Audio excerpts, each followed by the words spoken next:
Jadi pelajaran karakter sangat penting dalam seluruh aspek hidup kita. Ya, jadi gambar ini udah tahu tadi. Bagi apa yang diterangkan dalam gambar ini tadi apa? Coba. Seorang yang berlari, ya, dari S kecil ke S besar. Small thing to big thing.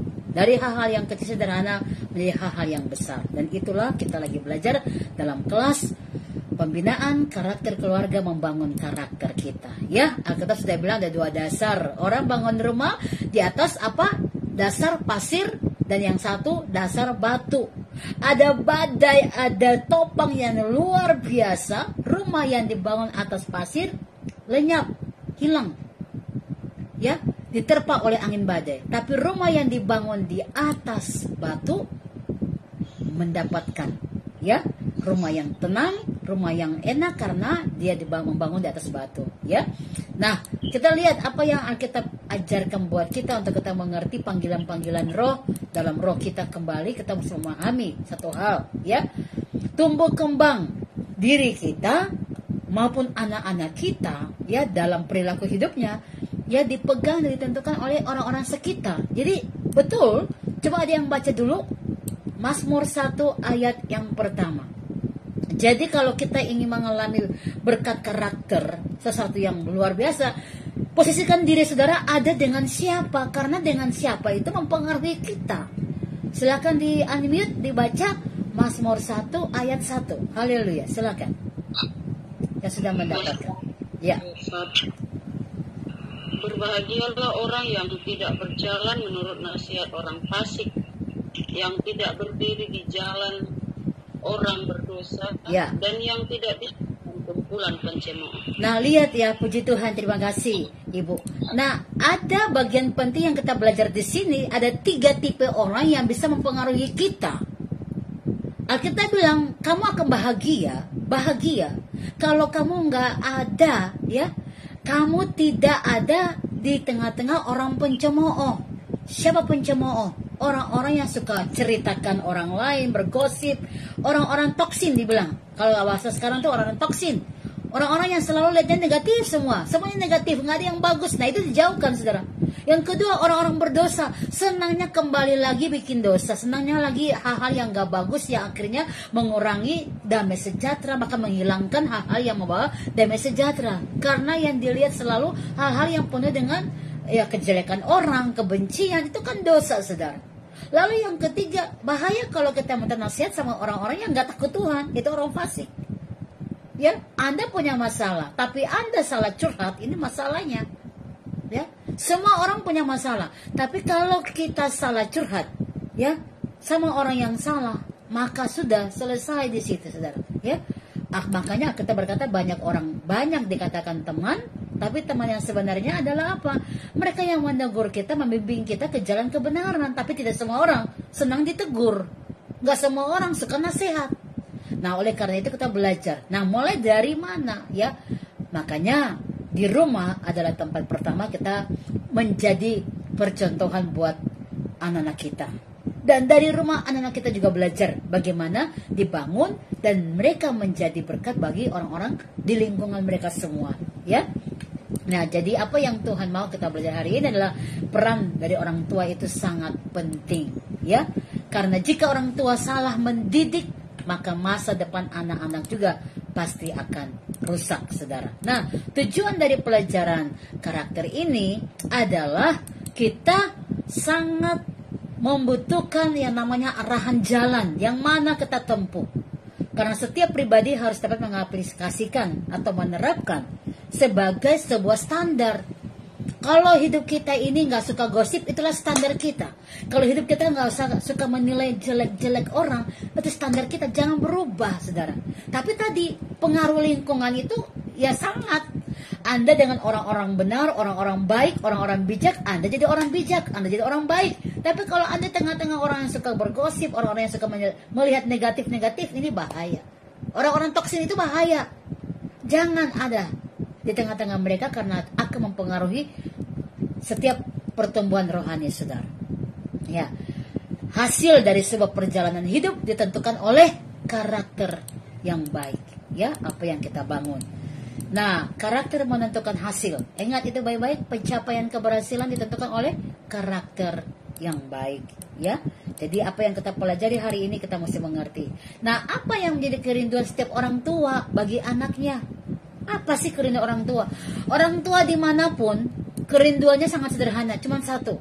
Kalau saudara orang tua cuma mau satu aja yang dia inginkan. Apa itu saudara? Anak saya menjadi anak yang berhasil di masa depan. Anak yang berbakti, anak yang sukses. Nah, itu berarti hal yang baik. Nah, gimana anak kita bisa berhasil? Bagaimana anak kita bisa benar-benar ya menikmati masa depannya, pernikahannya bagus, gitu ya? Itu karena orang tua.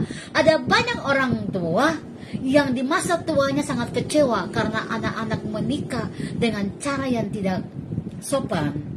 Dengan kata lain, udah banyak luka-luka dulu, udah ada istilahnya kehamilan duluan baru nikah, dan itu membuat aib buat orang tua. Orang tua sekolah kan tinggi-tinggi di sekolah yang baik dan bagus, tapi sayang sekali karena pergaulan akhirnya terjerumus dengan hal-hal yang gak bagus, dan akhirnya sekolahnya gak selesai. Kekecewaan begitu sangat banyak.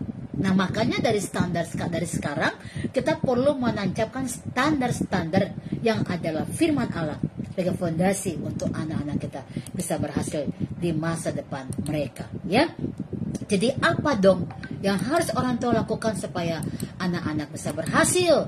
Ingat bahwa tidak ada rumah tangga yang dibangun tanpa terlebih dahulu membangun fondasinya. Jadi rumah itu mau dipasangin apapun di sana, gitu ya.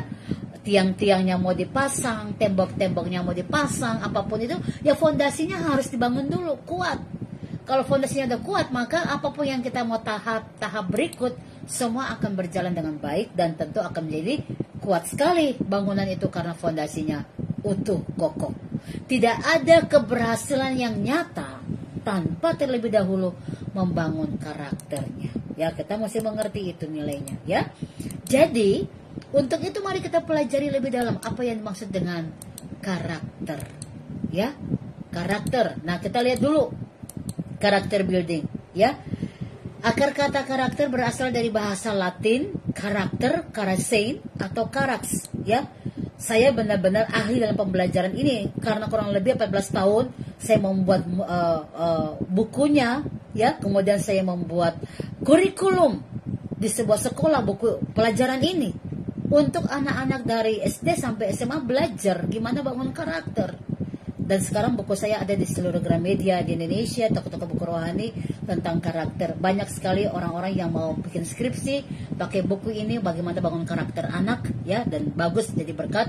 Nah, makanya kita senang hari ini berkumpul di kelas ini dan belajar kembali bagaimana cara membangun karakter, ya. Jadi apa itu karesin? Apa itu karaks? Apa itu karakter? Yang pertama, tools for marking, artinya alat untuk mengukur. Kalau kita mau ambil sesuatu, kita mau jahit baju, kita perlu ukur, ya, lingkar pinggang berapa, lingkar dada berapa, ya, panjangnya kemana dan kemana, kita perlu ukur. Kalau nggak ada ukuran, saya rasa penjahitnya tidak akan bisa memahami. Dan waktu kita pakai baju itu mungkin kesesakan atau kelonggaran, ya, dan sebagainya. Makanya ini penting, tools for marking, alat mengukur. Artinya, mana yang baik, mana yang tidak. Coba ada yang baca dulu dalam Roma pasal yang ke-12 ayat yang kedua. Silakan ibu-ibu yang sudah mendapat boleh baca Roma 12 ayat yang kedua. Haleluya. Roma 12 ayat yang kedua. Di-unmute dulu. Janganlah kamu menjadi serupa dengan dunia ini, tetapi berubahlah oleh karena pembaruan budimu, sehingga kamu dapat membedakan mana kehendak Allah, apa yang baik, yang berkenan kepada Allah, dan yang sempurna. Amin. Terima kasih Bogina, Kalimantan Tengah. Luar biasa. Jadi kita bisa belajar melihat apa yang baik, apa yang tidak, mana kehendak Allah, mana yang bukan. kita bisa tahu. Kenapa? Karena kita mulai menimbang sebelum mengambil keputusan, kita menimbang mana yang baik. Oh, jadi nggak kesusu, orang Jawa bilang, nggak keburu-buru, tetap tenang, bisa kuasai pikiran, kuasai diri, kuasai hati, tetap tenang. Walaupun dihempar masalah kiri dan kanan, tetap tenang. Walaupun diceritain nggak baik, tetap tenang, karena dia percaya bahwa apa yang sedang dia arahkan ini, dia mengukur langkah-langkahnya berjalan di jalan yang benar. Nah, jangan biarkan orang yang gak benar menarik Anda keluar dari jalan yang benar. Ini perlu banget untuk Anda dan saya tahu. Ya, kemudian apa arti karakter dari bahasa aslinya karasin atau karaks? Ya, to engrave. Artinya untuk melukis atau mengukir, memahat. Kalau kita jalan di pantai, kadang-kadang kita ketemu dengan banyak akar-akar pohon yang ya hanyut ya gitu ya, dan kita lewatin aja. Tapi coba kalau seorang seniman dia menemukan akar kayu itu dari pohon itu, dia akan gendong bawa pulang. Kenapa? Karena seorang seniman dia akan mengukir pohon atau akar kayu itu menjadi mungkin bunga, menjadi seorang wanita cantik mungkin, menjadi mungkin ada seekor binatang dan seterusnya. Kenapa? Karena dia seorang seniman. Dia melihat itu, dia mengukir, memahat jadi indah. Lalu akar yang tadi yang orang lewatin aja nggak ada harganya, itu menjadi mahal di tangan seniman. Kenapa? Karena nilai seninya yang sangat tinggi. Ya, akar yang serabutan tadi nggak ada fungsi, nggak ada artinya, sekarang berfungsi menjadi tempat duduk. Sehingga nilai seni itulah yang membuat mahal. Saudara, tahukah saudara, kita di tangan Sang Juru Selamat kita, Sang Pencipta kita. Kadang-kadang Tuhan ingin pahat kita, mengukir kita, melukis kita menjadi indah, supaya kita punya hidup itu benar-benar berharga dan berarti. Katakan amin, haleluya.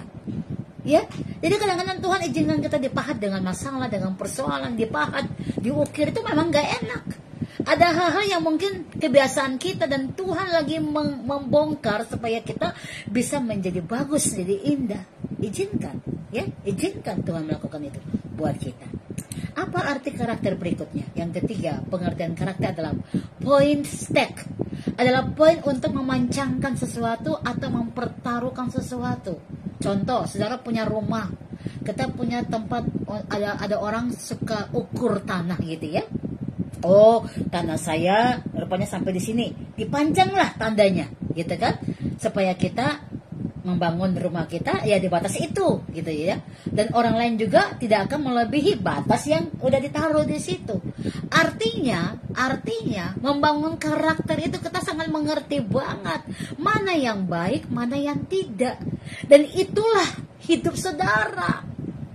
Ya, saya selalu katakan ada istilah ikan 9. Orang lain bilang ikan apa, saya nggak tahu. Di mana ikan itu kalau satu ke sana, semua ke sana. Satu ke sana, semua ke sana. Ada banyak orang suka ikut-ikutan karena satu mau diterima, mau dipuji, mau dibilang buku dan bla bla bla. Oke, itu hal yang positif, yang bagus. Tetapi motivasinya nggak bagus. Dan kita karena mau diterima, kita karena mau dinilai, ya kita jadi ikut-ikutan. Kumpul dengan orang-orang pencemooh, kumpul dengan orang-orang berdosa, ada di jalan mereka. Bahkan kadang-kadang kita sharing salah curhat sama orang-orang yang gak takut Tuhan. Akhirnya mereka bukan beri solusi, malah mereka mengadu domba untuk kita membenci orang-orang yang mungkin sedang berbuat salah sama kita. Berarti rohani saudara semakin dilumpuhkan. Karena tidak ada salah jalan keluar. Nah, dilihat dari pengertian karasin atau karakter, saudara bisa ngerti.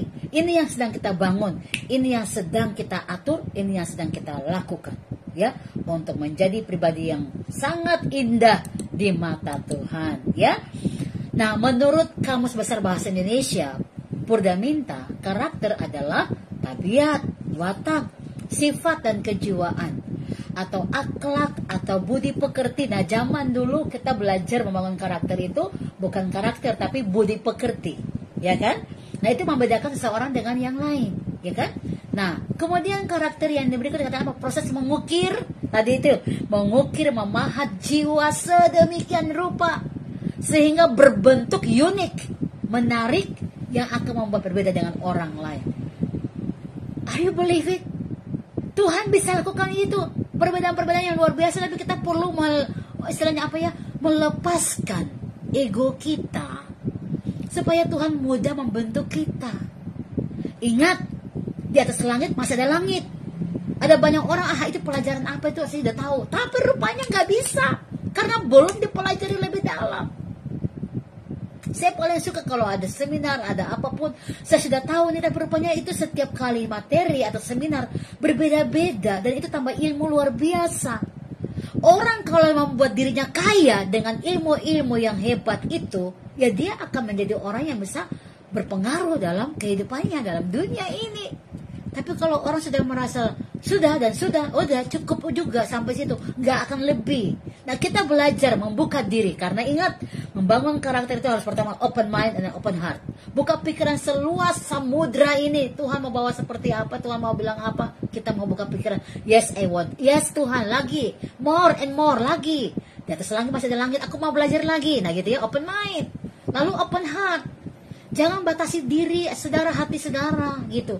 Biarkan Tuhan melepaskan, biarkan Tuhan membawamu seluas mungkin apa yang Tuhan mau. Ya, kadang-kadang kita menahan ego kita, kesombongan kita, akhirnya kita nggak terbentuk menjadi indah.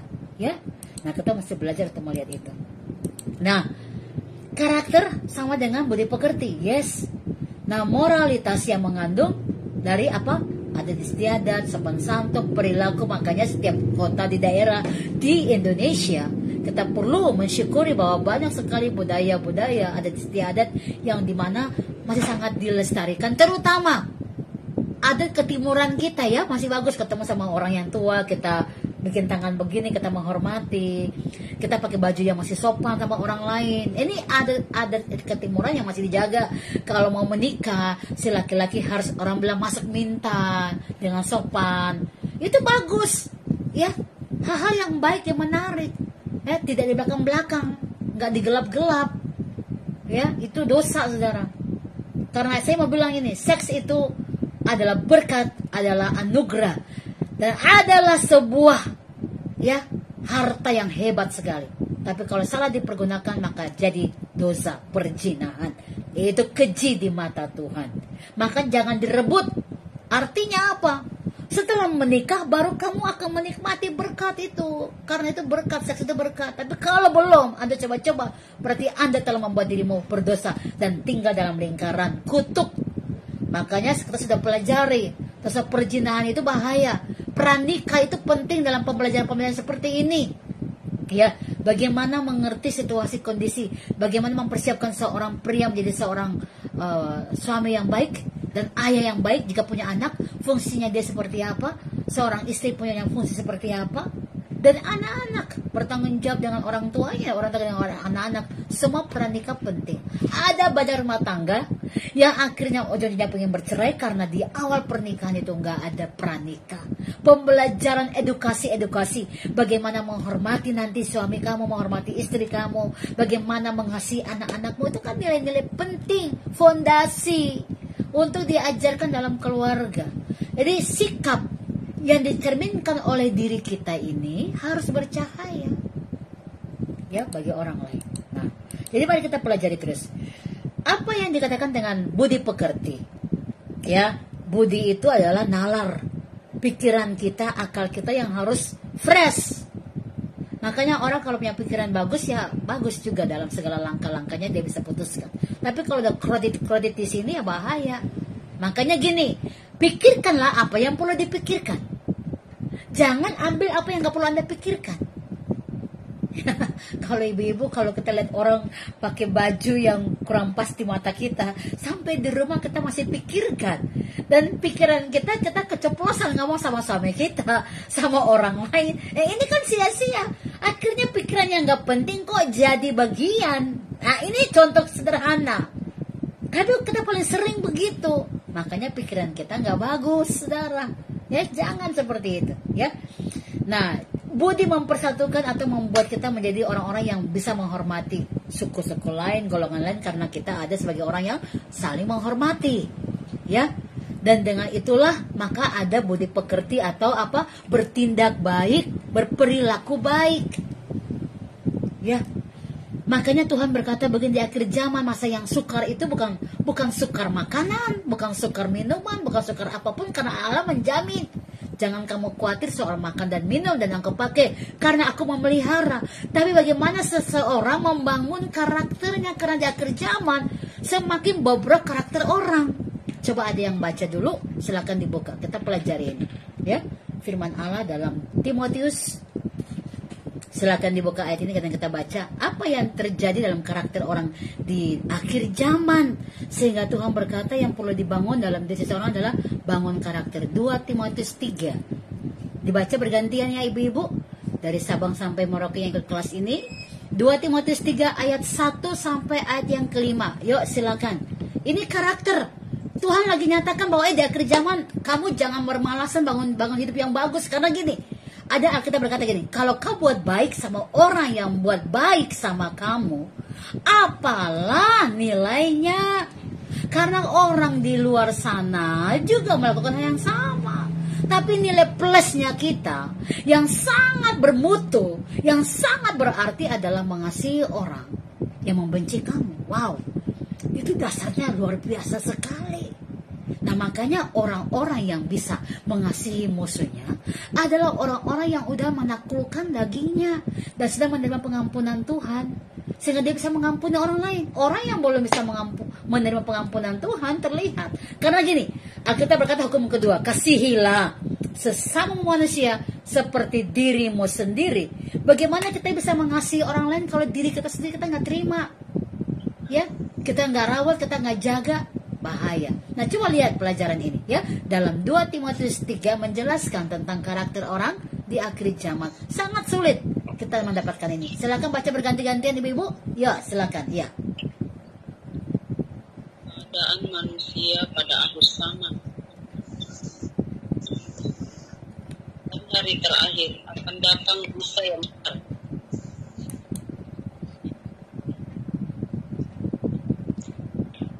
Manusia akan mencintai dirinya sendiri dan menjadi hamba uang.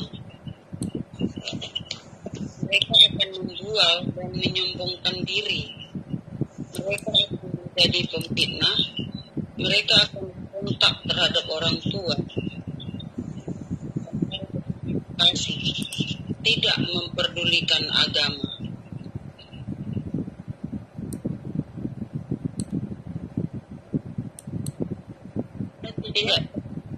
Tidak tahu mengasihi, tidak mau berdamai, suka menjelekkan orang, tidak dapat mengekang diri, garang, tidak suka yang baik, suka mengkhianat, tidak berpikir panjang, berlagak tahu, lebih menuruti hawa nafsu daripada menuruti Allah. Secara lahiriah mereka menjalankan ibadah mereka, tetapi nyatanya jauhilah mereka itu. Di antara mereka terdapat orang-orang yang menyelundup ke rumah orang lain dan menjerat perempuan-perempuan lemah yang syarat dengan dosa dan dikuasai oleh berbagai nafsu. Iya, oke Bu, 1 sampai 5 aja ya. Oke, 1 sampai 5 aja. Coba kita cek sekarang dulu. Ibu-ibu yang lain silakan dibaca ayat yang kedua ulang. Coba, yuk kita lihat ya. Masa yang sukarnya apa sih? Yuk ayat yang kedua silakan. Manusia akan mencintai dirinya sendiri dan menjadi hamba uang. Mereka akan membual dan menyombongkan diri. Mereka akan menjadi pemitnah.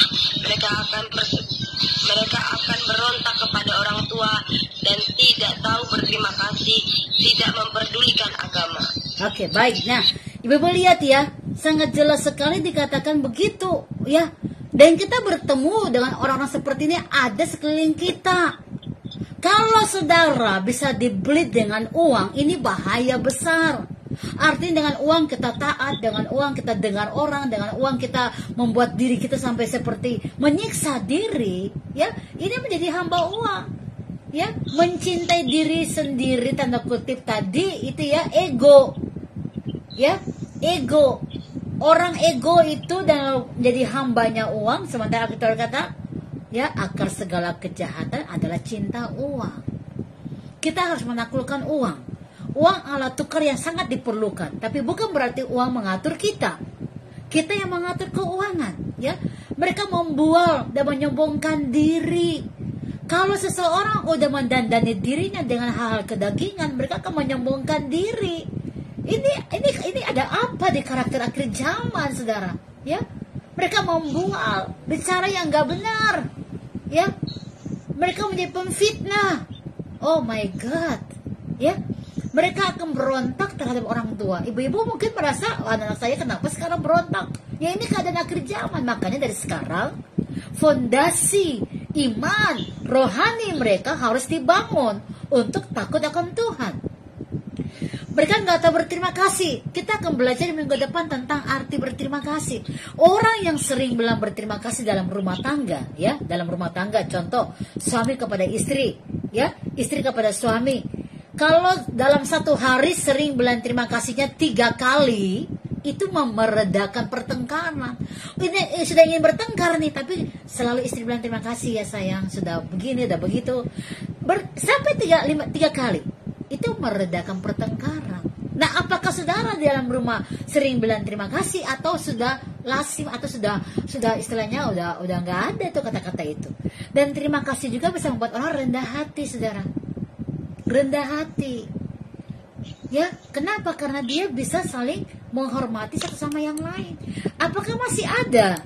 Anda masih bertemu dengan orang seperti itu? Atau saat orang lihat Anda lakukan satu yang bagus, malah mereka memfitnah saudara di belakang? Mereka malah membual, menyombongkan diri dan menjelekan saudara. Kenyataannya itu yang terjadi, ya. Ibu Esther si penilih lagi bangun anak-anak PAUD, lagi berjuang supaya bagaimana PAUD diperhatikan. Ada teman-teman yang lain bilang, itu cuma begitu aja. Coba, jadi ada hal-hal yang kita mau buat bagus ke depan, ya, ngurusin orang lain, ya, bayar harganya begitu banyak, tapi bukan orang memuji, tapi orang malah memfitnah, orang malah menjatuhkan kita. Oh, ada apa? Ya inilah karakter akhir zaman, manusia berontak terhadap orang tua, nggak tahu berterima kasih. Apakah anak-anak ibu-ibu sampai hari ini, puji Tuhan kalau ada, ya. Tapi saya mau nanya, apakah anak ibu setelah makan mereka berkata, thank you ya mam, leker, makanan enak, makasih mama udah masak buat saya? Ada nggak? Walaupun itu tanggung jawab kita, ya, ibu-ibu yang masak, memang tanggung jawab seorang ibu harus masak. Tapi masih ada nggak anak-anak yang bilang terima kasih ya mak, udah masak buat saya, makasih ya mama udah bangunkan saya. Hal-hal yang sederhana itu. Tapi kalau itu sudah nggak ada lagi, berarti ini anak-anak kita udah mulai terpengaruh dengan macam-macam kontaminasi daging yang merusak moral mereka. Lalu ayat yang ketiga, silakan dibaca apa yang terjadi dengan karakter seseorang di ayat yang ketiga, 2 Timotius 3. Silakan, ya. Langsung aja ibu-ibu. Ayat yang ketiga, tidak tahu mengasihi, tidak mau berdamai, suka menjelekkan orang, tidak dapat mengekang diri, garang, tidak suka yang baik. Oke, saya mulai dengan kata tidak dapat mengekang diri. Ini kata lain berarti orang yang nggak bisa self control atau menguasai diri. Orang yang nggak bisa menguasai diri, dia suka terpacu untuk menjelekkan orang lain. Dan orang yang suka menjelekkan orang lain, dia nggak suka berdamai, ya. Kenapa? Karena dia tidak suka yang baik. Ada sekeliling kita, ya.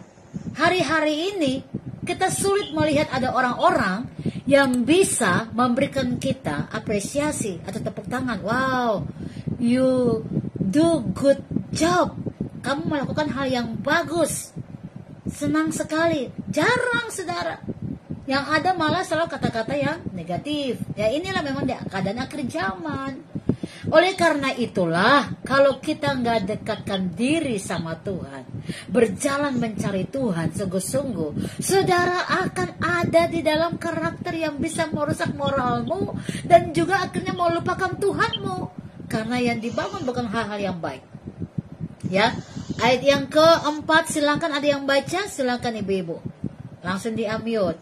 2 2 Timotius 3 ayat yang keempat. Haleluya. 2 Timotius 3 ayat 4. Suka mengkhianat, tidak berpikir panjang, berlagak tahu, lebih menuruti hawa nafsu daripada menuruti Allah. Yes, terima kasih Ibu Esther. Nah, coba Ibu ya. Jadi orang-orang ini tadi yang saya katakan, mereka suka nggak suka damai, mereka garang, mereka nggak dapat mengekang diri, ya, nggak ada kesabaran, ya itu tadi ya, menuruti hawa nafsu, nggak akan berpikir panjang. Ibu-ibu mesti berpikir gini, sebelum saya ngomong, kalau saya ngomong ini kira-kira orang yang dengarnya gimana ya? Kalau saya ngomong kayak gini jadi berkat apa enggak ya? Kalau saya ngomong kayak gini gimana ya? Itu perlu dipikirkan dulu sebelum ngomong. Juga sama, berpikirlah panjang sebelum mengambil tindakan. Sebelum Anda di media sosial, WhatsApp apapun, atau kasih mention apapun di dalam saudara punya Facebook, IG, media sosial, ya, di home-nya saudara itu, ingat, aku punya berapa orang yang ikut saya. Kalau saya bilang begini untuk satu orang, yang lainnya gimana mikirnya, dapat apa mereka. Jadi pikir panjang. Makanya perlu pelatihan penguasaan diri. Penguasaan diri itu harus terlatih. Latihnya bagaimana caranya? Ruangnya apa? Ya di saat saudara dihadapkan dengan banyak sekali ya kerusuhan, masalah-masalah maksudnya ya. Banyak sekali problem-problem. Disitulah kita diajarkan bagaimana bisa menguasai diri dan menaklukkan diri kita terhadap semua itu, supaya kita bisa benar-benar punya hati yang tenang dan kita bisa memiliki kedamaian di hati kita. Ya, makanya ini yang ngeri. Ibu-ibu yang kita baca dalam 2 Timotius 3 ini, ya ini keadaan akhir zaman. Di akhir zaman masa yang sukar. Sukarnya itu tadi rupanya. Kita sukar bertemu sama orang-orang yang punya karakter yang bagus, yang punya hati yang tulus. Itu sukar kita ketemu. Yang ada dalam mereka selalu apa? Ya, ego, hianati dan segala macam. Nah, kita belajar bagaimana merendahkan hati kita kepada Tuhan supaya kita jadi orang-orang yang dapat membangun, ya. Jadi budi pekerti dapat diartikan sebagai sikap dan perilaku yang membantu kita hidup lebih baik dari hari kemarin. Makanya ya kita kalau masuk kelas apa? Saya, Sarlin, hidup harus lebih baik dari hari kemarin. Karakter Sarlin harus lebih baik dari hari kemarin. Kita membawa diri kita untuk mawas diri. Speak bless. Gitu ya. Nah, kita lanjut ini. Jadi yang kedua, budi pekerti adalah alat batin untuk bisa menimbang perbuatan yang baik atau yang buruk. Artinya gini, suara hati kita, coba ibu-ibu perhatikan, hari ini aja, suara hati kita ini lagi benar-benar kita praktekin apa enggak? Semua orang punya suara hati, dia bisa pertimbangkan mana yang baik, mana yang tidak. Tapi kebanyakan kita suka ambil yang tidak baiknya. Nah, kalau kita tidak melatih untuk apa yang baik kita lakukan dalam suara hati ini, makanya nanti sebagai anak-anak Tuhan, wanitanya Allah, penolong dalam roh saudara itu nggak berfungsi. Karena terbiasa dengan membutakan hati nurani. Dengan kata lain, apa yang baik kita ngerti harusnya kita lakukan, tapi kita nggak lakukan. Contoh, ada orang yang Anda dengar menjelekkan saudara. Ya, Tuhan bilang doakan dia, tapi saudara nggak mau doakan dia. Saudara pingin datang dan pingin tanya apa benar. Nah, itu kan sebenarnya menunjukkan sebuah kesombongan diri. Kita nggak rendah hati. Kebanyakan perempuan itu kalau kita lihat mereka yang lain lebih dari dirinya, ada rasa unsur cemburu, iri hati dan seterusnya. Padahal harusnya nggak boleh seperti itu. Orang lain lebih, Paulus berkata apa? Hormatilah Timotius, dia datang untuk membantu imanmu. Orang seperti dia jangan anggap dia rendah, tapi hargai dia, hormati dia. Walaupun masih muda, tapi dia datang memberikan support system. Roh kita dibangkitkan. Kalau orang-orang itu hadir memberikan kita bantuan roh, maka hormatilah mereka. Kita jarang sekarang ya ketemu orang-orang, kalau ketemu itu untuk bangun roh kita tuh jarang. Yang ada malah bergosip, ceritain yang jelek-jelek. Ya ini memang karena keadaan akhir zaman. Udah sangat-sangat langka orang yang punya karakter bagus. Ya, hanya orang-orang yang mencintai Tuhan membuat dirinya berarti di mata Tuhan. Ya, oke kita lanjut ya ibu-ibu. Nah, apa nilai dari budi pekerti, apa contohnya? Ya, nilai moralitas manusia yang dilakukan atau disadari dan dilakukan dalam tindakan nyata. Artinya kita sadar, oh, aku harus nolong orang. Nah, itu berarti kita tajam dalam spiritual kita, hati nuraninya lagi dilatih ya untuk menjadikan manusia yang seutuhnya. Dalam nilai moralitas ada unsur kognitif yaitu pikiran, pengetahuan, dan kesadaran. Kita pikir, kita ngerti kesadaran kita apa, saudara ya. Dan ada unsur efektif, keseimbangan perasaannya. Jadi perasaan saudara dan pikiran saudara ini seimbang ya. Maka kita akan jadi orang-orang yang bermoral, orang-orang yang beretika. Kebanyakan kita perasaannya tumpul, pikiran kita jalan. Atau pikirannya tumpul, perasaannya jalan. Makanya nggak seimbang. Pikiran dan perasaan kita harus seimbang. Supaya kita bisa mengambil keputusan dengan tenang. Dan tentu mendapatkan hasil yang baik. Ya. Nah, kita lanjut. Pengertian khusus dari karakter adalah sebuah kualitas diri kita.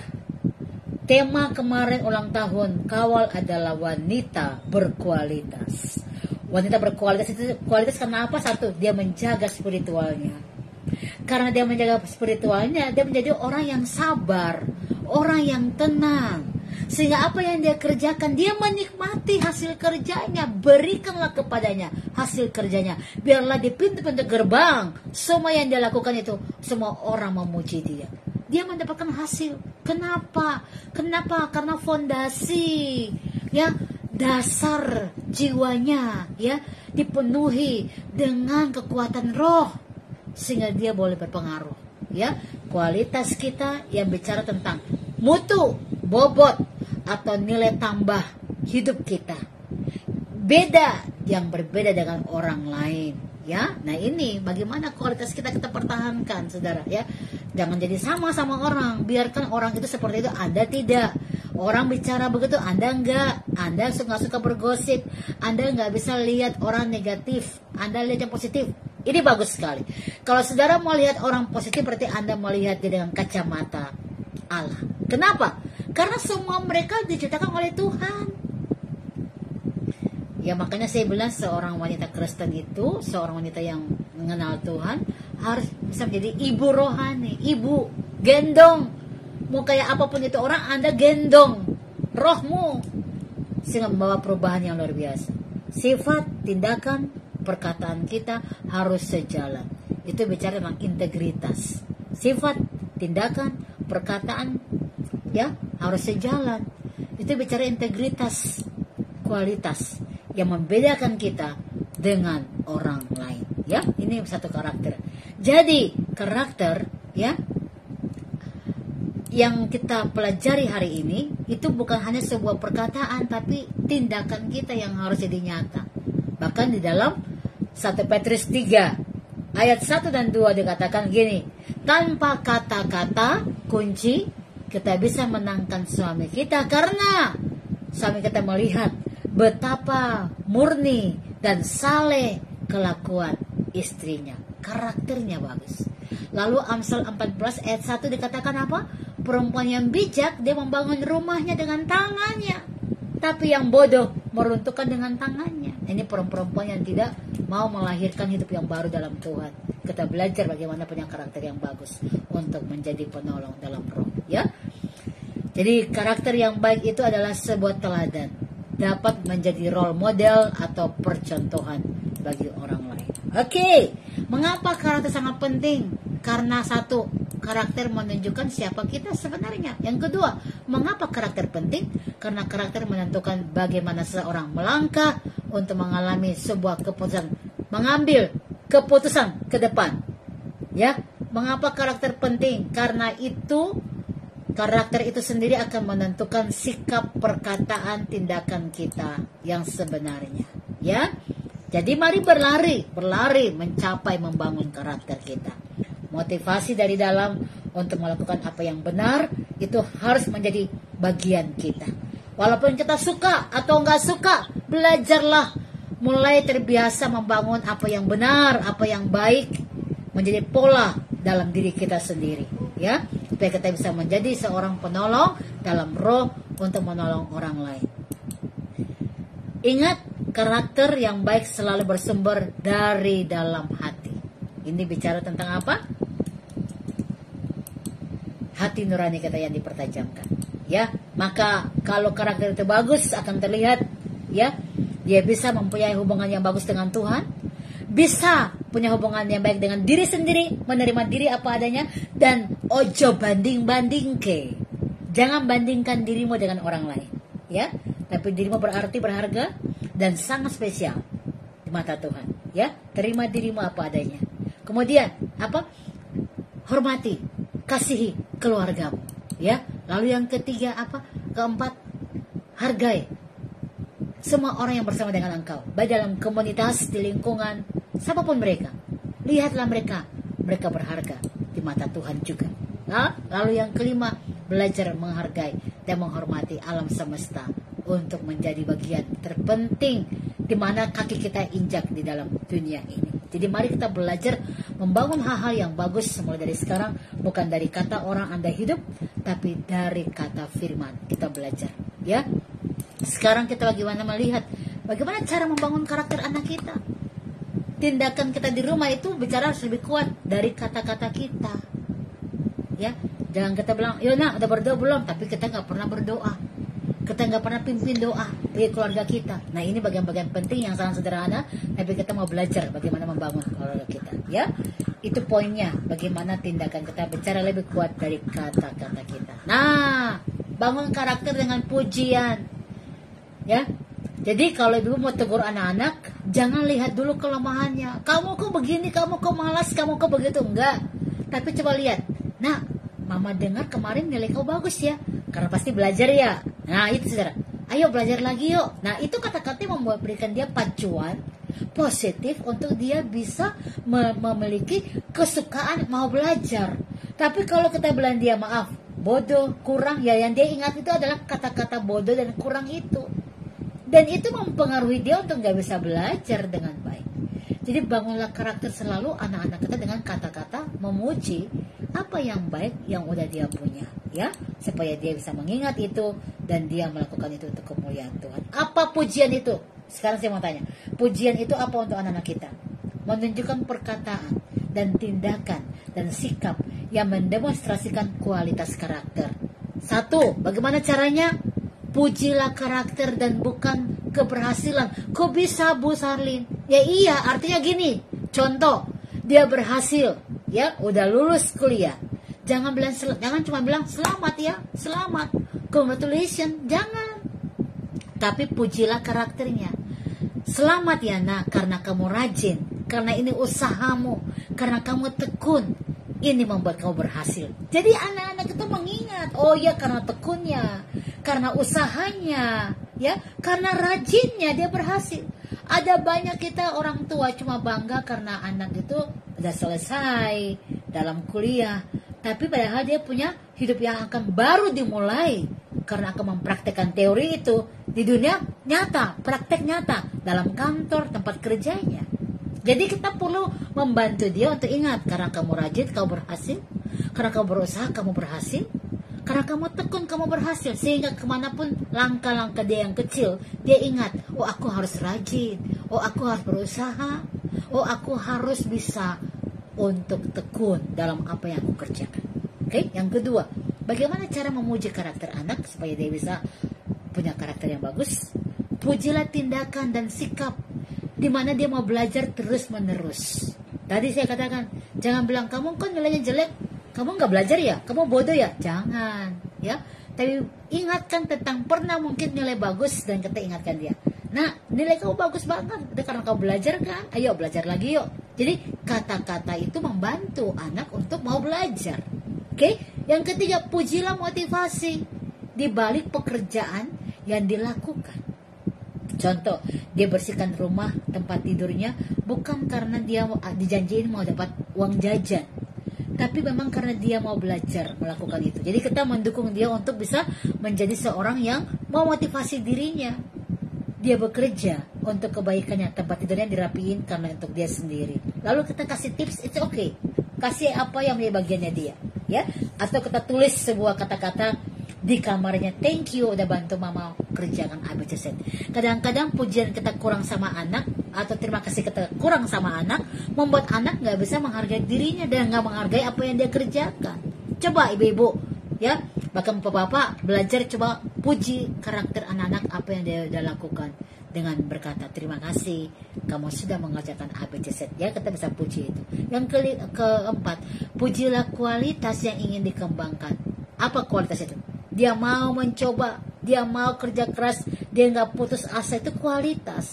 Kita perlu memuji supaya anak-anak bersemangat untuk melakukan apapun tanpa ada tekanan, tanpa ada intimidasi. Remember, ingat ini, pisahkan pujian dengan koreksi, ya. Komunikasikan pujian dengan cara yang berbeda-beda, melalui perkataan, melalui senyum, sikap tangan kita merangkul dia, tepuk mungkin pundaknya, thank you sayang kamu berhasil, dan mungkin berikan penghargaan-penghargaan kecil, berikan coklat dan segala macam, ya. Dan tuliskan ucapan terima kasih udah bantu papa, bantu mama, dikasih di kamarnya atau di tempat tidurnya, sehingga saat dia membaca dia sangat senang dan dia menghargai dirinya sendiri, ya. Nah, ini bagian-bagian penting untuk kita bagaimana membantu semua keluarga kita, bahkan diri kita untuk memiliki karakter yang bagus. Ingat, di akhir zaman Alkitab berkata ini masa yang sukar. 2 Timotius 3 tadi, orang mementingkan diri sendiri, menjadi hamba uang, gak tahu berterima kasih. Mereka garang, gak suka berdamai, suka menjelekkan orang, suka berkhianat, gak suka yang baik. Oh, come on. Memang kita sudah sangat sulit menemukan orang-orang yang baik sekeliling kita. Semua orang dekat sama kita karena punya motivasi. Tapi tahukah saudara, orang yang menasihati kita, menegur kita kalau kita salah, ini sangat jarang. Kalau saudara menemukan orang seperti itu, bersyukur. Ada masih orang yang mau tegur kita, yang mau didik kita, yang mau ingatin kita. Berarti kita akan aman di jalan kita, ya. Bersyukur karena di akhir zaman orang-orang seperti ini sudah sangat sulit kita temui. Orang-orang egois yang punya motivasi-motivasi yang lain itu terlalu banyak. Tapi motivasi yang bagus membangun kita sangat terlalu sulit. Dalam pelajaran karakter building ini membantu kita untuk menjadi lebih baik dari hari kemarin, dan hidup kita menjadi alat kerajaannya memuliakan Tuhan. Amin, ya. Ya, ibu-ibu, sebelum buka suara supaya bisa mendengar suara saya terus, saya akan kembalikan kepada Ibu Esther Sipinili untuk bisa mengarahkan kita dalam pertanyaan-pertanyaan berikutnya, ya. Silakan. Ya, haleluya. Tuhan, luar biasa ya yang kita dapatkan hari ini. Itulah karakter-karakter mana yang harus kita ambil, yang tidak sesuai di firman Tuhan kita tidak boleh ambil, yang sesuai firman Tuhan mari kita perjuangkan dalam hidup kita. Nah, dari apa yang kita dapatkan hari ini, mana ya kira-kira yang itu saya gitu ya. Dari firman Tuhan tadi ada banyak hal di dalam 2 Timotius 3 ya. Iya. Jadi yang kita sudah baca tadi itu ada banyak hal yang disebutkan di sana. Apakah semuanya itu kita gitu ya? Nah, mungkin ada sesuatu yang pengen ditanyakan nih dari ibu-ibu, atau mungkin disaringkan. Oh, saya selama ini seperti ini dan saya harus seperti apa ya, seperti itu. Silakan ibu-ibu dibuka suaranya.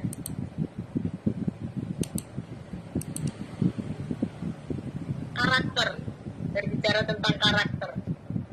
Karena hidup kita itu melihat dan dilihat, otomatis yang pertama dilihat itu adalah bagaimana kita punya karakter. Silakan buka suara. Ada Ibu Sarji, ada Ibu Lucia, ada Ibu Pendeta Ratna, ada Ibu Dina, silakan. Di Papua sudah jam berapa ini? Luar biasa. Ya, kita berikan tepuk tangan dulu buat teman-teman yang di Papua ya. Sangat di Papua. Yes. Luar biasa. Hampir 10.000. Yes, ya. Silakan Ibu ya. Baik, terima kasih. Ya, selamat malam semua, ibu-ibu. Luar biasa malam ini firman Tuhan ya. Pondasi-pondasi karakter yang semakin dipertajam dalam diri saya secara pribadi.